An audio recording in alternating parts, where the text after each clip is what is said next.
Now, if you had asked me about a year ago what I would think of AI cinematography, AI-generated movies, I probably would have said, terrible, absolutely stupid idea. We need human, human actors, human craft, etc., etc.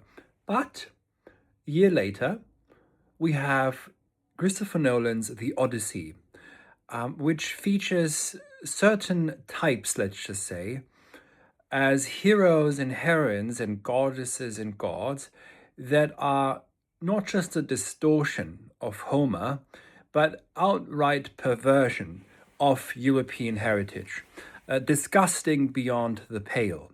So, in this video, what I'd like to address is Baudrillard and the case for AI cinematography. Now, you may think that Jean Baudrillard, famous, of course, or infamous for having influenced or at the very least inspired the Matrix trilogy, and especially the first Matrix film, that Baudrillard would be entirely opposed to anything to do with simulation or simulacra. But that is not the case. In fact, Baudrillard really rather hated the Matrix film precisely because it took the simulation theory all too literally and all too seriously. What's important for Baudrillard, for anyone who reads Baudrillard, to realize is that yes, there are simulacra, and yes, they can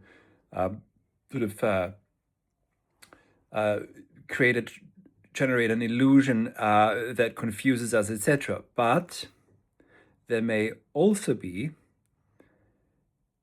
ideals in, let's just say, broadly speaking, the simulation. So we need projections. We need projections. This is perhaps going beyond Baudrillard, but he was a bit of a traditionalist, also a bit of agnostic. We need the tale of the hero, and we need the ideals that we can strive towards, and ideals that we can emulate and that we can aspire to, etc. I think that would be a fair reading of Baudrillard. And so for 3,000 years, Achilles and Odysseus have been European heroes. And about 20 years ago, the film Troy was made, already, still with a more or less, the issue of that film was that the gods were not present, or not present enough. The issue with the Odyssey is, and I won't go into this now, is, as I said before, it's a perversion, a perverted subversion of European heritage. And it turns, as Gomez de Villa said, it turns anything that they touch, they turn into bubble gum. Homer now tastes like Coca-Cola. So the assumption here now is that Hollywood is going to kill itself with this movie. It's an extremely expensive movie, quite the cast in terms of the so-called celebrities who are in it. I mean, just the case for AI cinematography, I would say, even just to get rid of celebrity. But here's the thing. If there are filmmakers out there who will never have the budget that Hollywood has, but they can get their hands on AI models, there will be a team of youngsters out there who will be capable of producing the Homeric hymns and epics in a way that Hollywood could do, but is not willing to do because of its, let's just say, ideological priors and vested interests, to put it carefully. So the case for AI cinematography is very clear. It allows us to make and produce ideals not invented by us out of thin air, but handed down to us from our heritage, to learn to live by them, even if it just means in the beginning to emulate by them and to be inspired by them, to see heroic tragedy, not these silly Hollywood films of good versus evil, and it's always perfectly clear who's good and who's evil, etc. And these radical distortions. I just heard that a rapper was cast to play in the Odyssey, because Christopher Nolan thinks, and apparently his team as well, of course, that rap music is the same as the Greek or Attic rhapsode. Sure, I guess it's perfectly the same. I mean, the lyrics are striking. If you listen to rap music, they're really just the same as a Homeric hymn. So I think the time is ripe to make AI-generated movies that are highly inspiring and life-affirming and European heritage affirming, and that play this forward. And as we should know, actors ranged below prostitutes in ancient Rome for a reason. The fact that Hollywood has put actors for more than a century on the pedestal and treated them like demigods, as if they lived up in Olympus, that in itself is an abomination. Now, if you use AI-generated actors, you don't have that issue. They are not real.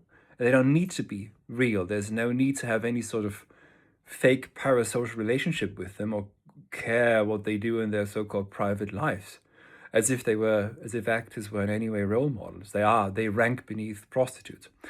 Now, I really don't know any much about AI and how to generate movies, etc. But I think, if anyone listens to this and you know about these things, start doing it. Start making AI-generated movies about these great heroic stories. Don't stop with the Greeks. There's Virgil, there's always Richard Wagner, if you want to think about another inspiration perhaps.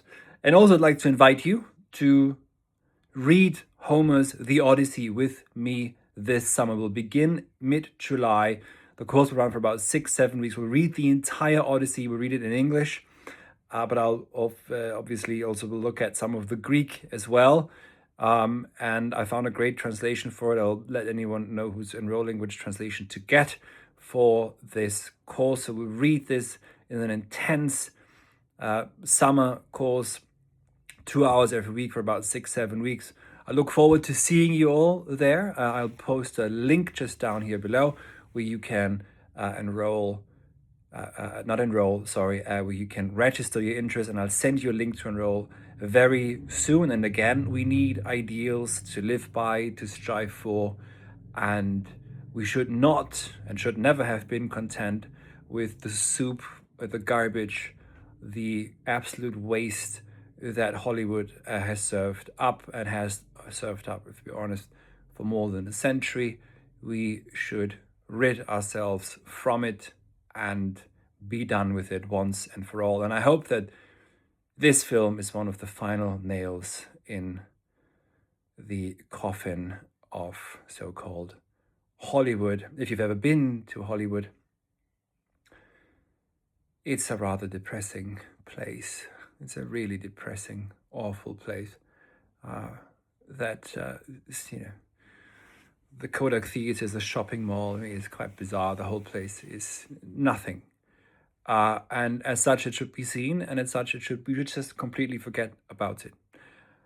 So thank you for listening again. Register your interest if you want to read The Odyssey with me this summer and learn about the founding myth of European manhood, the cunning Odysseus, a story about Xenia, about Nostos returning home, and also about accepting mortality and the toil and moil of what it means to be mortal, the challenges of life for the sake of returning home rather than becoming an immortal warrior.